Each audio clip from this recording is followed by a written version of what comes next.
and he was a firm decision maker. And he had that authoritarian style in him because he had to lead a country. But he was highly criticized for being rigid. Another example that I can give you is of Napoleon. He rallied troops and he was winning battles, but it all came through sheer authority. So this was too rigid, it was top to down style, and it also showed that there was too much of over centralization of power. So that's the first style that we've talked about. The second style that I would like to talk about is the transformational leadership. Uh, and I would like to give you one example that is of my own campus, or particularly of CMS, our school, the alpha pedagogy, or as we call it, accelerated learning for all. That means no child left behind. This particular pedagogy was introduced by our very own Dr. Sunita Gandhi ma'am. And over here, she wanted to motivate people to embrace change and bring a lot of innovation. So that is second style, transformation leadership. Over here, we generally ask people who are around us that what kind of support do they need. So over here, another example that I can give you is a very simple one. We can all relate to him. He's called the People's President. And I'm talking about Dr. Kalam. He was able to inspire not only students, but professionals like us. He was able to lead India with vision. He was able to motivate others and give us the big dream. At the same time, he showed a lot of care about the people who were in his surrounding. And he also talked about lessening the stress, and he worked on the needs of our young learners. So the second style of leadership over here, we have an inspiring vision, motivating people towards a change. We encourage innovation and build shared purpose. But the only problem or the only challenge is that at times people may feel burnt out because the vision of a particular person may not align with you.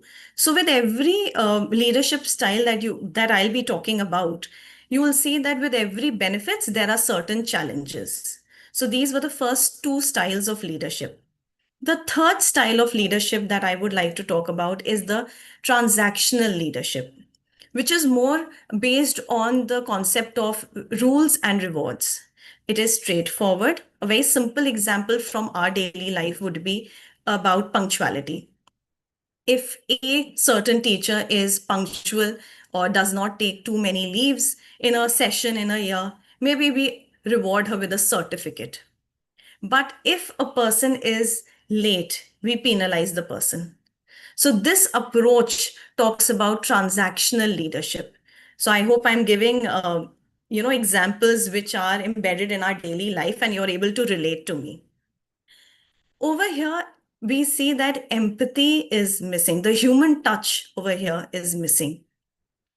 And one example that I can give you is of Steve Jobs, the Apple's founder. We all know him. He had high standards. He always rewarded his staff who gave excellent performance. And that is actually a style of a person who is highly disciplined and is result oriented. And there is absolutely nothing wrong in it. But the only problem is that it will lose the sense of human touch. This brings to me to the fourth style of leadership, and it's called distributive leadership. Probably we all are using it in our daily lives, but we don't know about it. So, distributive leadership does not only stress upon one person, but it talks about shared responsibilities in a group. For example, teachers may lead assemblies, students may organize some events as part of the student council, and this will help us develop ownership, responsibility, and leadership at various levels. The only challenge that I feel in a distributive leadership is, because this is what I like to do in my campus, is about consistency, because it requires a lot of coordination and trust. So that leap of faith should be there. If it's not there, the whole point of a distributed leadership is lost. So a distributive leadership, as per me, must listen, acknowledge and value every contribution. Because when people feel heard, their responsibilities are shared, they become more powerful. And the only person that comes to my mind, a simple example without being controversial, is going to be Mahatma Gandhi. His freedom movement, though we give him all the credit, but he is not solely responsible for it because he was empowering thousands of leaders in villages, towns, and communities. He listened to them, he valued their participation, and he trusted people to lead in their own capacities. So over here we see that the it is built on ownership, develops leadership for others as well. But the only risk over here is that it requires a lot of trust. That brings me to the fifth style of leadership, and that is called delegational leadership. So, delegate, meaning that you are giving responsibilities to somebody else. It is just like distributive leadership. However, we are doing delegational work to empower others. Now, imagine asking a teacher to lead a workshop. This is what we generally do in our PLCs. We identify a teacher, and I'm not going to name anybody because my team is already here, but one teacher I identify who is really good with tech or maybe using Canva. And we ask her to lead a workshop for others. So, what do you think it does for the teacher? It encourages her. She feels more, proud of herself and more confident. Thus, the work over here is not just dumped on the other person. So we ensure that in a delegational leadership, the teacher is more confident, it boosts her morale, and it also encourages her to give in her best. As we talk about empathy over here, the only factor in a delegational leadership I feel is that I need to tell my team that yes, you can do it, and I am here in case you need any support. And the most powerful person I can think related to delegational leadership is going to be Ratan Tata. The way he led and gave responsibilities to the younger generation, he gave them opportunities to innovate, and he also did not overburden them. Instead, he made them feel supported and trusted. So over here, it can be done with a touch of empathy, with that little trust in your team. However, if you're going to just dump work on them, they'll feel more frustrated. The last style of leadership that I would like to talk about, and then of course, we'll do a little question and answer, is related to the servant style of leadership. Somebody who serves others has a lot of expression of empathy in it. And one person that comes to my mind is, of course, going to be Mother Teresa. She dedicated her entire life in serving others, especially the poor and the needy. So over here, we might feel that we are serving all the four stakeholders, whether it is the management, whether it is our colleagues, whether it is the kids or the parent community, to see the larger uh, over here, the wide community over here.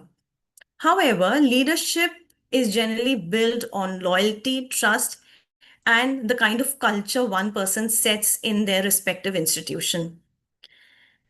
As a teacher, I feel, or as a head, I feel that we are all here to serve the greater good.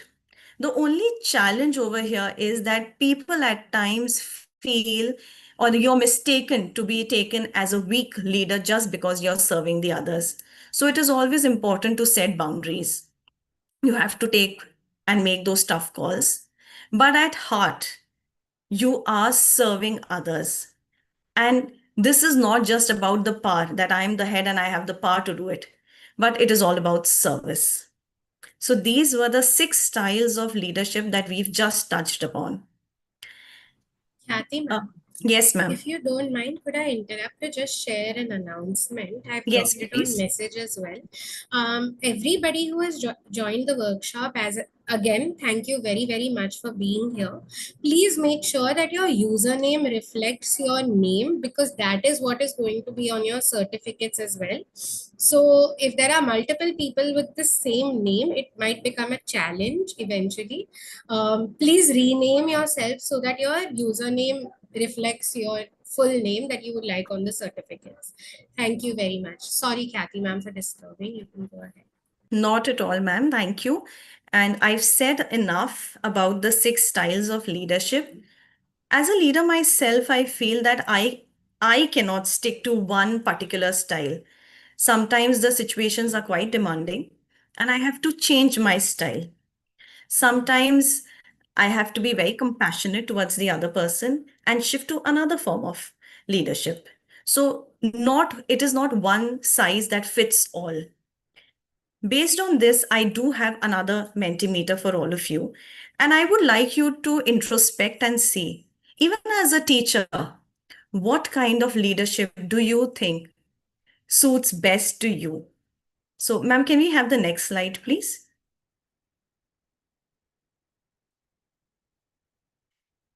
Dear colleagues, you can all scan the QR code.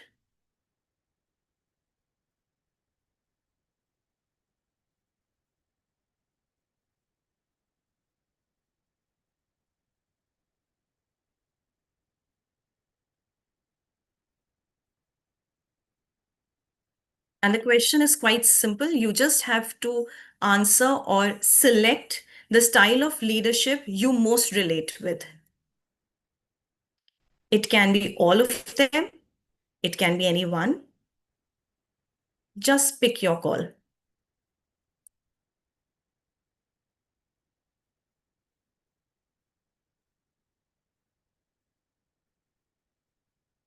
Right. I can send the Mentimeter link in the chat box as well. Please give me a second.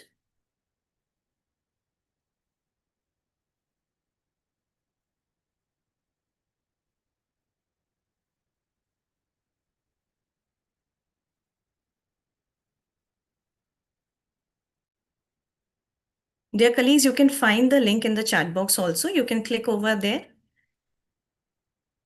and select the style of leadership that you relate to the most.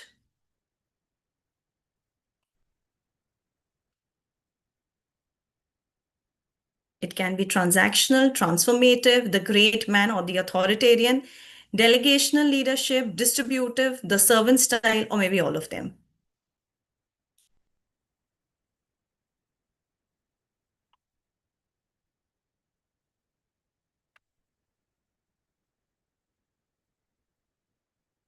I'm resharing the link in the chat box. I request you to kindly select your answer.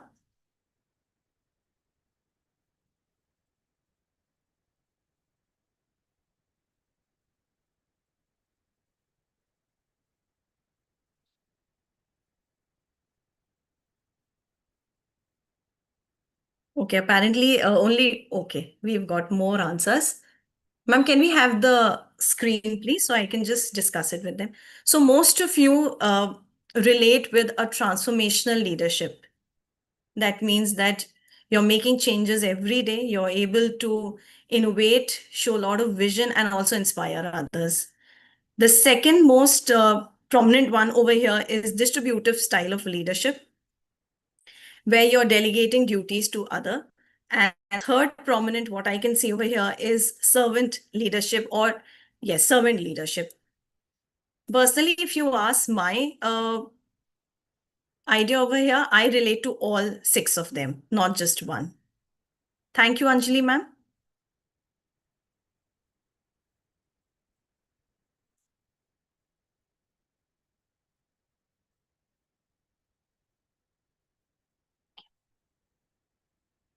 Can we have the slide, please?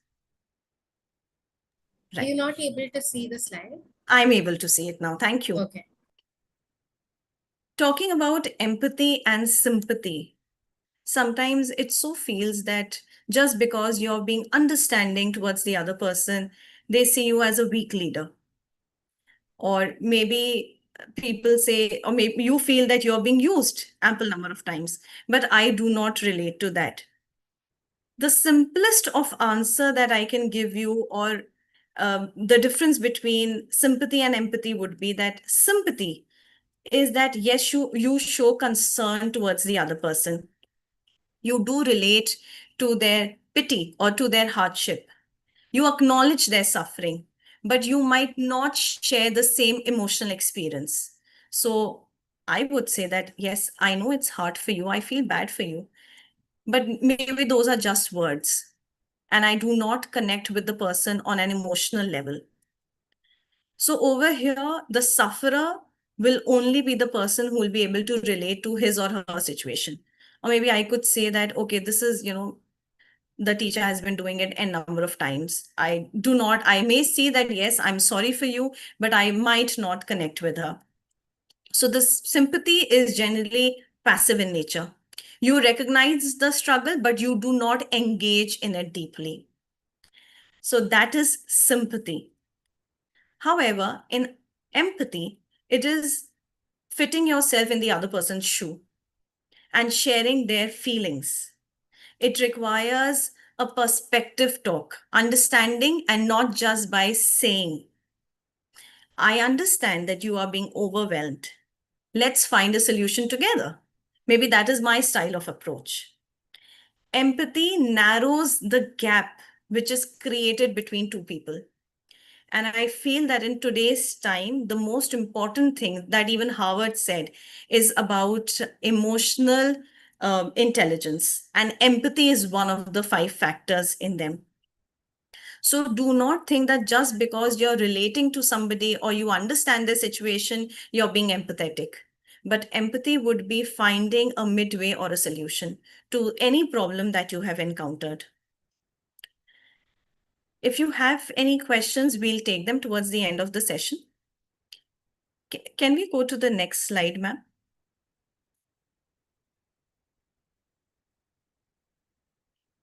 Right, thank you. I will be talking about the four core pillars of being an empathetic leader. One being an active listener. Anyone who walks into my office, if I'm working or even if I'm very busy, I try and keep my laptop or my phone aside and try and make that eye contact, giving full attention to that person so that the person feels heard and not just standing just for the heck of being there. So I feel that active listening and not interrupting the person while the person is sharing their concern is equally important. What happens is that we as human beings are quite judgmental, or we jump to conclusion too easily. So if somebody, a person, is sharing their concern with me, I as a leader would not like to interrupt them. Hear them out, highlight their concerns, and then speak, or rather have a question answer with them, because then they'll feel more connected. Yes, thank you, Fareed ma'am. I can see you are answering in the chat box that you feel sympathy is when you feel concerned but cannot help the other person, and empathy is when you feel and also take action to support the other person. Absolutely correct, ma'am. Thank you for connecting with me. So the first pillar says about active listening. So at least I would not like to intervene in between, cut the other person off, and immediately give my conclusion or my decision. Rather, I like to ask the other person what kind of help they need and then speak with them on one-on-one basis. Second most important point over here is about perspective talking. It's always good to hear from everybody around you so that you can also introspect. Because we as heads feel that we are always right. The decision taken by us is the best. However, I beg to differ over here. And taking perspective from others and admitting that I would like to bring a change in what I believe is absolutely fine. Nobody is perfect. And we are here for a greater good. So acknowledging the other person's value, their viewpoint is extremely important. The third most important point is about emotional intelligence. And I've just got this book from my library today. It's written by Harvard Business School, and it's a beautiful book where just one thing that struck to me while reading was that they did a survey. The Harvard University conducted a survey, and they found out that emotional intelligence in today's time is apparently the need of the hour. And emotional intelligence just requires five basic skills. And I've mentioned three of them over here. First, being self awareness. Are you self aware that at times you might not, or might hurt the other person with the intention or without the intention of hurting the other person? So being self aware. Also, self awareness also creates that you know your strengths and your weaknesses and the value that you bring to the table. Not just knowing your strengths, but also considering the fact that you have certain weakness and you need to work on them is equally important. Second is self regulation, controlling or redirecting distributive impulses and moods. It's very important that at times we get agitated, we jump to conclusion, and we do not hear the other person out. So you need to self regulate your mood, your temperament, and not always be as heads be. It can be overwhelming for you. As teacher, it can be overwhelming for you because you're making lesson plans, you're checking your notebooks every day, you have deadlines to meet. But we need to control our temperament. So self-regulation. Third most important factor that Harvard University talks about is motivation. We all need that little positive affirmation every day, right? Even a smile can change your day or how you see the other person. Fourth, and that is what we are talking about, empathy. Understanding the other person's emotional feelings, keeping yourself in their shoe, and then taking a call. And fifth being social skills, to build a rapport with the other person and to move in a direction which is for the greater good. So that's all about emotional intelligence. The fourth one, the fourth pillar that personally I believe is about showing compassion or compassionate actions. At times when my kids they do something wrong and they come to me and we are sorry, I just tell them sorry should be seen in your action. Otherwise, it's a meaningless word. So if you are being compassionate towards the other person, you need to understand and support them. See, as teachers, in a teacher's community, we are not allowed to give any kind of punishments, and that is entirely wrong also. Seeing the kind of generation that we have generation Z and we have now generation Alpha. They are very different from where we came or from where we were in our school days. People who are much senior to me will relate that, when we were in school, we were given punishments. Our parents could not, side with us whether we were wrong or correct. However, in today's time, the parenting style has changed. The kids have changed altogether. And I can see my counselor is here. She's agreeing with me on a lot of points because she's dealing with them, their emotional baggage. And we don't know that what kind of background the kids are coming from, what emotional baggage they are bringing. For teachers also. I do not talk only for the student community, I talk for teachers as well. You might have had a fight with your spouse and you are still in school, and all that burnout comes in front of the kids or the management or your colleagues. So to be compassionate towards the other person is equally important, and all of this will only happen when you're able to understand the other person, not just in words, empty words, by saying yes I understand you, but showing it in your actions. Anjali ma'am, are you there? Yes, yes, very much. Right. Are you ready for the poll? Yes, I am. If you could please show them the poll. Yes, yes. Sure. Give me a second.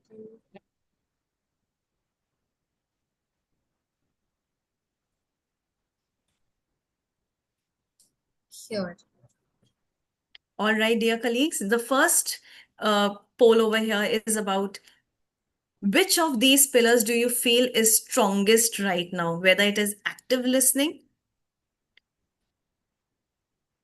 perspective talking or taking other person's perspective, emotional intelligence, or compassionate action. So it's like an umbrella.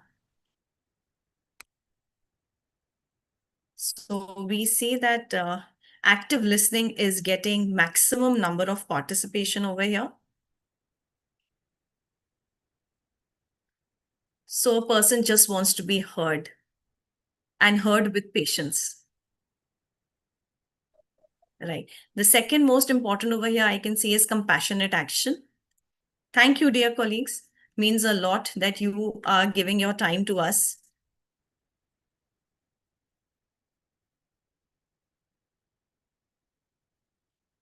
Everybody has answered. We have 100. Oh, no, no. Sorry, sorry. My bad. I think a few more people are yet to answer. Kathy ma'am, at your Yes. end, let me know when you want to move. We can end the poll then. I We think can we keep can it end the going poll, for now. ma'am, because 50% of our audience over here relates mostly with active listening. And that's good to know. So just don't be a talker, but be a patient listener also. With active Okay. listening, it means that you have the patience to hear out the other person and just not talk about yourself. Right, Preeti ma'am. The poll results are that there are 62 people, so 39 who are participating at the moment. Active listening has the maximum number of polling over here with 49%. Perspective talking has 5%. Emotional intelligence is 15%. And compassionate action is 31%. We can stop the sharing, Anjali ma'am. Yes. I'll move to the next one, right? Right. Thank you.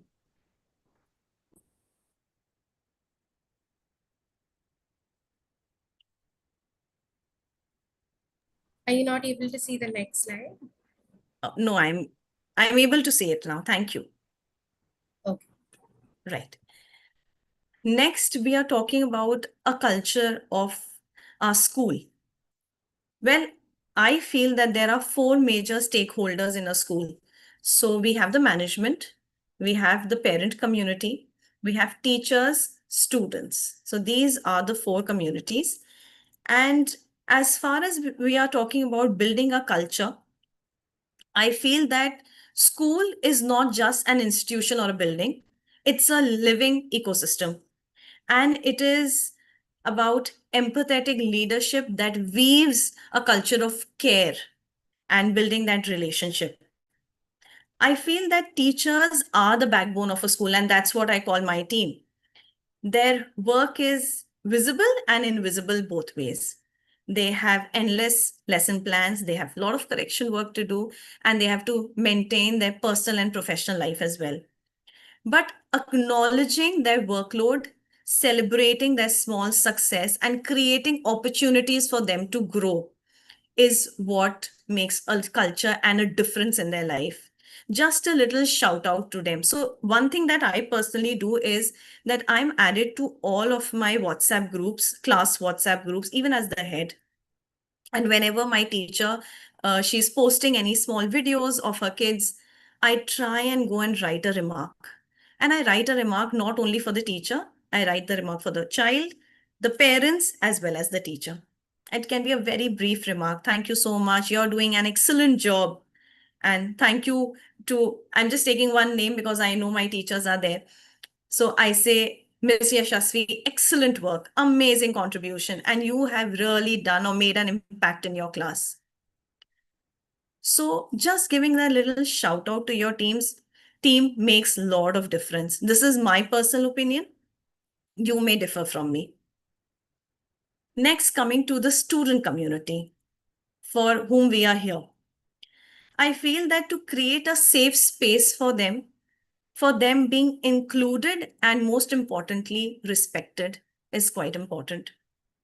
Empathy means that we are creating classroom where mistakes should be seen, and I'm repeating myself, mistakes should be seen as an opportunity to grow, but not reasons to be shamed. And this is what I said previously in one of the conferences which I attended, that mistakes should be seen as an opportunity to grow rather than us scolding, screaming, and yelling over our kids. And I keep telling my kids, it's okay to make mistakes, make mistakes. That's lovely. It means that you're growing, it means that you are trying, and it means that you're showing progress. And it's okay to make mistakes. Even as adults, I feel it's all right to make mistakes. We should not be judgmental. You may make a mistake, I may make a mistake. So making mistakes is absolutely fine. And second of all, which is already mentioned here, that you should value their opinion. I'll give you one very slight and simplest example that we've done it in the past few days. I just asked my kids for Children's Day, what would you like to do? And they unanimously said that we would like to go to a trampoline park. And their inputs were valued and we took it into account. Anuradha ma'am, mistakes show your interest in completing the task. Absolutely correct. Mistakes show that you're growing. Mistakes show that you are ready to make a better change. So it's okay to make mistakes. Coming to the third part, and those are parents. I'm sure you all will agree, even as parents, we can be overly demanding. So, as far as the parent community is concerned, they are a part of the child's journey and they are one of the most important stakeholders. But when parents worry about academic pressure and we maybe dismiss it, not taking it very seriously, or to show much of concern, I think we need to strike a balance somewhere in between. It is always important and good to have parent opinion also. So we have something in our campus called the buddy system, and we have this session once a year with our parents, probably during Diwali break or after Diwali break, where we invite the parents of our student community, of our parent community, and we ask them to share their concerns, and we also take feedback even after the smallest event that our campus conducts. We try and take feedback from the parents. And it can be as simple as, do you feel that the event was too long? Do you feel that we need to make any changes? And we get a lot of feedbacks. We are maybe not able to, change ourselves to all the feedback that is given to us, but we try and make small changes in ourselves. And that is why we are all here to serve the greater good, whether it is the management, the parents, or the students. And the fourth over here, dear colleagues, is about community. Now, community over here can be the school board, it can be the management as well. So, having a strong connection, because we are like the bridge between the parent and student community and the management and the other school boards. So I feel that we need to act as a buffer over here. Also, I feel regarding curriculums, at times we feel helpless that we are not able to make any change. However, in one of the meetings that I attended very recently, we were asked to review our curriculum as well. The kind of books that we have in our schools. As teachers, you will feel that maybe you don't have much to say. However, giving feedback will make a lot of difference. So that is what I feel. You might differ from me, you might connect with me, but this is totally what I feel. And I'm not here to pass any judgment or any comment on what you feel. Okay. Can we go to the next slide, ma'am?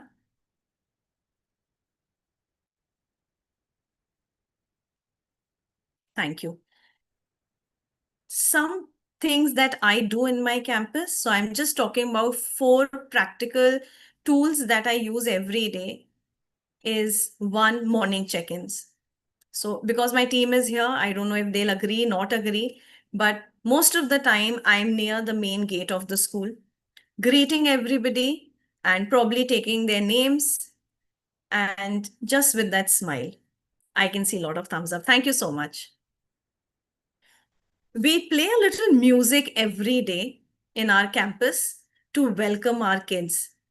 And they are not necessarily music of like the rhymes, but it can be any kind of music.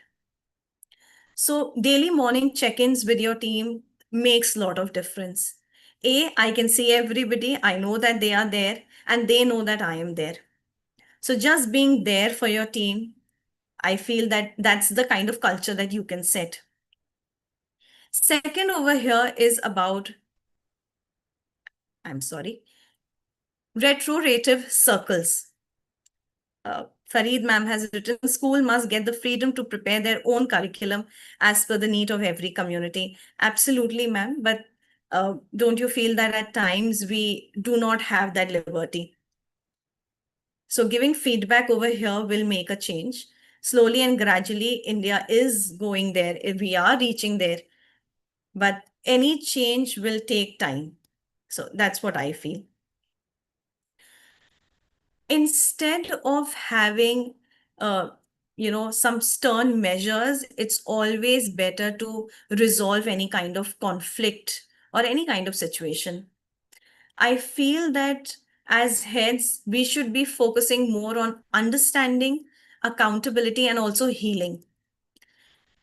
When there are team members or there are students who might not come on the same page, so they might have a conflict.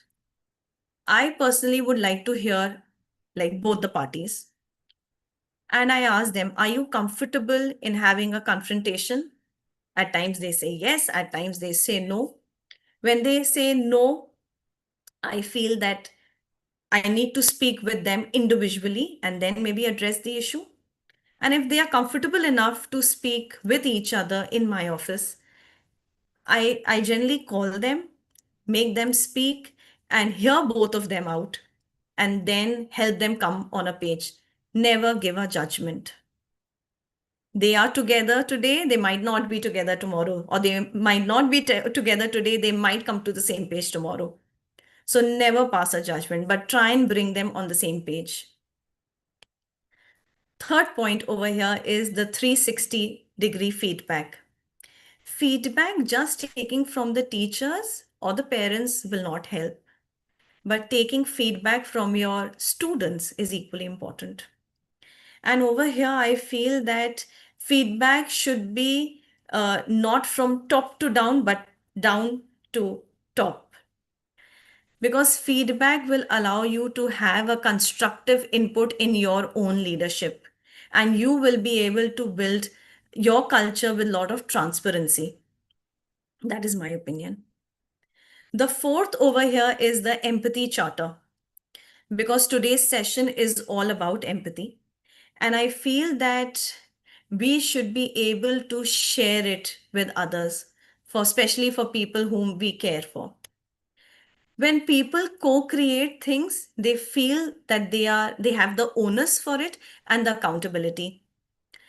The one simple thing, though we don't have any charter, but one simple thing that we generally do is that we value each other's inputs, whether it is coordinators, whether it is the in charge, or whether it is the teachers. And I'm sure there are some leaders here or some teachers here, some coordinators or some in charges. You must conduct meeting in smaller groups, because in a larger group, it is more formal. In a smaller group, when you're sitting with them, talking to them about their problems, it will create a bigger impact. So I feel that empathy charter might not be something which is written, but it can be something which is verbal. And I would like you to answer this very simple question. Can we have the question, Anjali ma'am? The poll for them. If there is anything that you already do, you may not participate in that. However, if there is any strategy that you liked out of the four that we do in our school, you may select it and take it up in your campus maybe next week. I see that empathy charter is really coming up.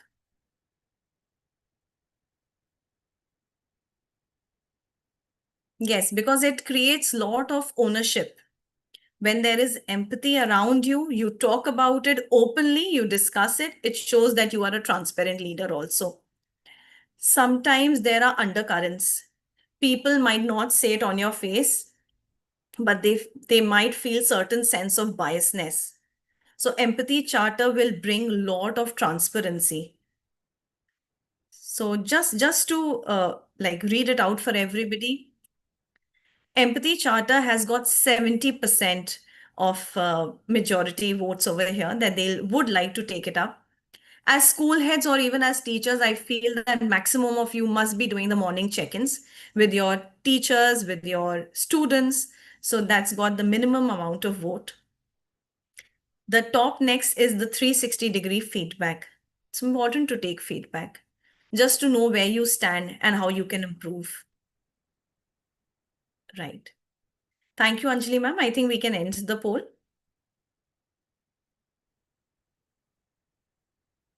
Right. I will next be talking about certain challenges or other misconceptions that at times even I thought about myself as a leader. One being that empathy makes a leader weak. And I actually worded it out to one of my coordinators very recently, saying that, just because I'm empathetic, I listen to everyone, it feels that everybody sees me as a weak leader. But she said a beautiful thing. She said, no, that is exactly what makes you very different and sets you apart from the other heads that we've had. I think she made my day just by saying that. So never feel that just because you're understanding, you are able to build a strong culture in your campus, being empathetic, it will show you as a weak leader. No, they'll value you, they'll trust you more, and there'll be more understanding in your campus.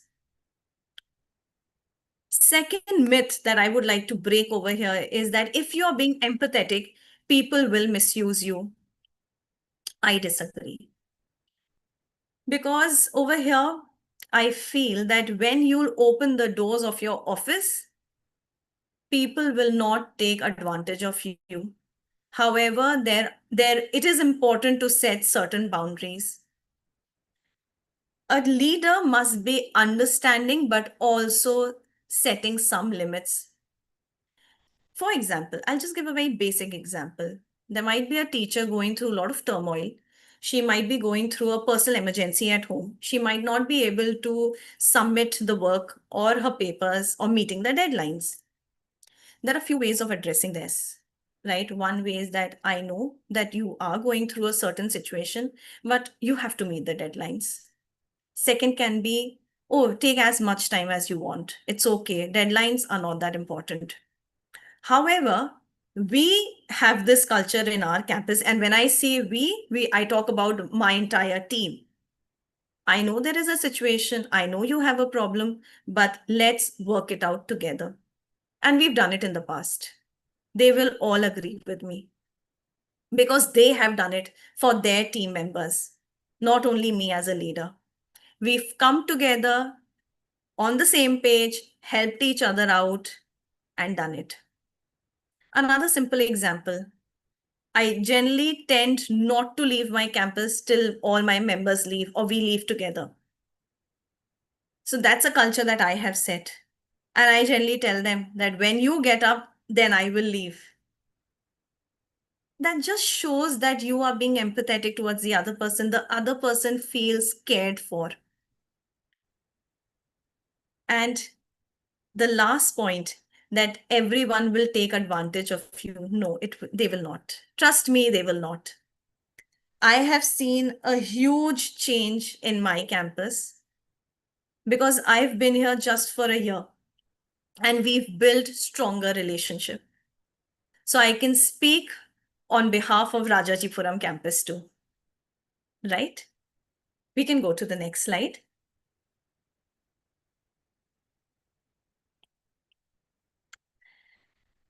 So, dear audience, dear colleagues, I'll just say that leadership is not just about being in charge, but it's about taking care of those who are there for you.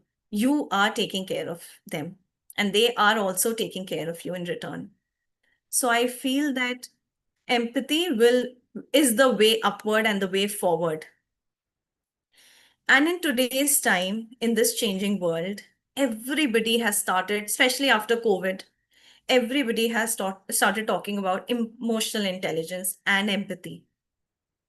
They are not talking in air. They are talking because it is really needed. Empathy, not just you as a leader, but maybe in our personal life. Maybe if you show empathy towards your colleagues, your subordinates, your kids, they will be able to reciprocate it to you in a better way. And with that, I come to the end of today's session. Thank you so much for joining in. And that's a little heart from my campus and myself to all of you. That is Rajajipuram campus too. And this is us, a culture that we have set in our campus. If you have any questions, please go ahead and ask. I'll be happy to answer them. Or if you have any reflections, any thoughts to share, it would be heartening to hear. Yes, Raina ma'am, you could please unmute yourself. It was really wonderful to listen you, ma'am. I have seen you in recent times in campus auditorium, and it was really overwhelming to see you again here.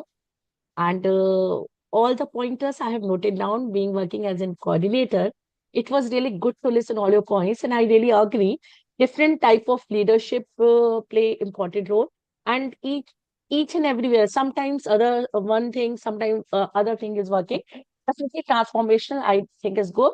But distributive and other things are also taken into the consideration. But few important points which I learned, the major takeaway I can say, like restoration circle, restorative circle. So I would like to know something more about it. Like conflict resolution, I understood. What does it mean? Right. But would you like to throw some light? Like suppose there's conflict going on among the staff. What can be the like major way we can intervene without hurting anybody? Right, right. Thank you for And that question, Raina ma'am. yeah, As far as you are talking about the restorative circle, it is a yeah, circle where, okay, one thing I'll just tell you. What I do is that when somebody enters my office, I just tell them one thing. Whatever is said in my office stays in my office. It will not go outside this office. That trust, and I think that trust, that's the only word I can think of, that trust. Because okay, my team knows for a fact that I will never go out and speak about it. It is a okay, bad day, maybe it's a bad situation. We just need to address that situation and okay. move over it. Also, this is a thing that I have done it in my own personal life, and that is not to judge the other person. That is personally not my style. If Thank you so much. somebody has committed a mistake or done a mistake, it's okay. We are all humans. We do mistakes and we move on. When And you there's want to, yes, I'm so sorry. Please let sorry, me sorry, finish. sorry. Empathy charter, like how can we have like culture, we can build that culture where everyone is at same page. If you can suggest one or two things. It cannot be built in a day, ma'am. Yeah, definitely I agree. But still some practices, if Yes. we start and It it can is start building. it is a conscious habit that I'll say. Okay, It's a conscious habit. It's not a right. one day's job. If Okay, you want to build that empathy charter, like I said, start with a smaller group. okay, So, right. like, I started interacting more with my coordinators because I was new to them and they were new to me. Okay, right. So we were all able to come on a same page. They understood my style of working. I understood the campus style of working. And even if somebody came and said something to me for the other person, never judge.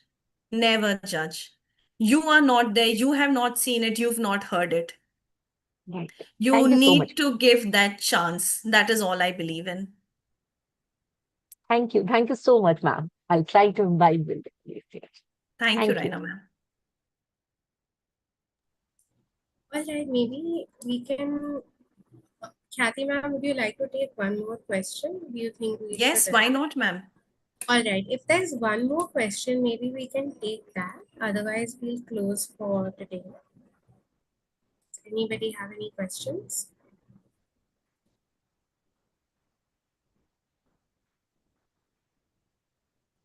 We'll just give it a few seconds.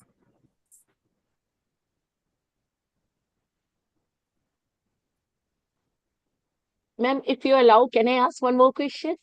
Yes, please. Why Sure. not? There was a like 360-degree feedback. I think you used word down to bottom and top to bottom. Please explain a little bit All about right, ma'am. Generally, what happens when a feedback is given? The management gives us feedback, or we as it. principals give feedback, or you as coordinators give feedback that I saw Yes. certain thing and this is the feedback. So it's top to down, right? Yes. But feedback should be bottom to top also. Okay. So that is a concept that I would like to stress upon, that when you talk about 360-degree feedback, the process will allow teachers, students, and even parents to give their feedback or instructive inputs. Instructive. This Thank you. will help you build two things: trust and transparency. Thank you. Thank you so much, ma'am. Right. Thank you. Right, that was lovely. Also, we've managed to stick to time really well. So, thank you, Kathy, ma'am, for that as well. Um, Thank you, all of you, for coming. Palak will now be sharing a feedback form, which is really important for the certificates as well. We will be sharing certificates with those who have filled the feedback form. It will not take very long to fill, but it really helps our facilitators and us to know what we could have done differently and better. So, we really, really encourage all of you to fill the feedback form. Thank you, Kathy ma'am, once again. It was lovely to have you here and to hear about the different leadership styles, the different examples that you shared, and also what's been working at your campus. It's another thing to learn from what is tried, tested, and we know is good. So thank you for sharing these practices. Eager to hear from all of the attendees about what they take back to their campuses and what they're able to implement, learn, and allow impact on students and teachers as well. So thank you so very much for hosting the community of practice this Saturday. Um, for everybody's information, this session has also been recorded and shared on YouTube.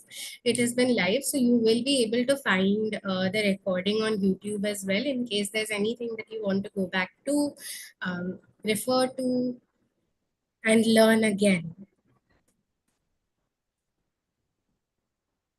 Thank you once again to everybody. Once you've filled the feedback form, you can sign off from the session.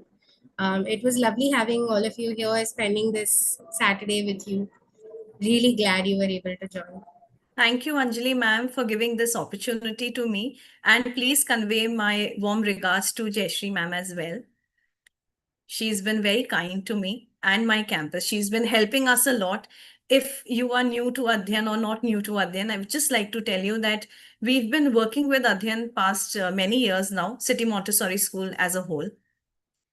And we've got this opportunity by them to present our thoughts. And we are a very new, small junior campus, however, making a difference in our students' life, the parent community as well. So thank you so much, Anjali ma'am. I've had the opportunity of meeting you in person. And please convey our regards to the Adhyan team. This is from Rajajipuram campus to you and to the Adhyan team. Thank you so much. Thank you so much. Right back to you and the Rajajipuram team. I see Renu ma'am as well. It's so nice to see familiar faces over here. Um, it was lovely. I remember it being such a warm time when we were at your campus. Really looking forward to coming back. Most definitely next year. Yes. Hi Renu ma'am, how are you? Hello, Anjali ma'am. Absolutely fine. Good to see you. Likewise, very good to see you. You know, you are here always with us.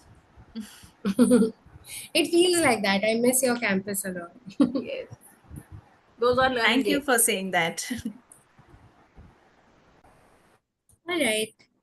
Um, Everybody can feel free to drop off once you filled the feedback form. Kathy ma'am, you as well. You can feel free to drop whenever, Sure, ma'am. and we'll then close the session. Thank you very much. Thank you so much, everybody who's been a part of today's webinar. And I hope I was able to make a slight change or difference in your life. And you're able to take back something from today's webinar. That's it. Signing off from my side. Thank you so much, everybody. Thank you, Anjali ma'am.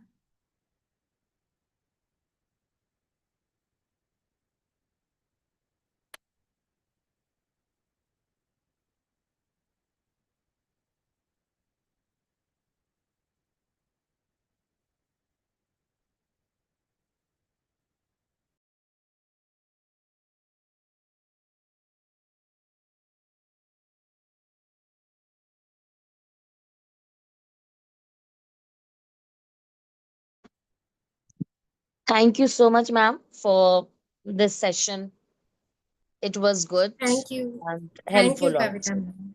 Thank you Thank you, for ma'am. joining. Please do let us know how this has impacted your school and your students. We'd love to hear about the impact of the workshop as well. So if Yes, you do ma'am. implement something, please reach out to us and let us know. We'd be really happy to hear. Yes, ma'am. Sure, ma'am. Thank you, ma'am. Take care. Bye bye. All right. Bye.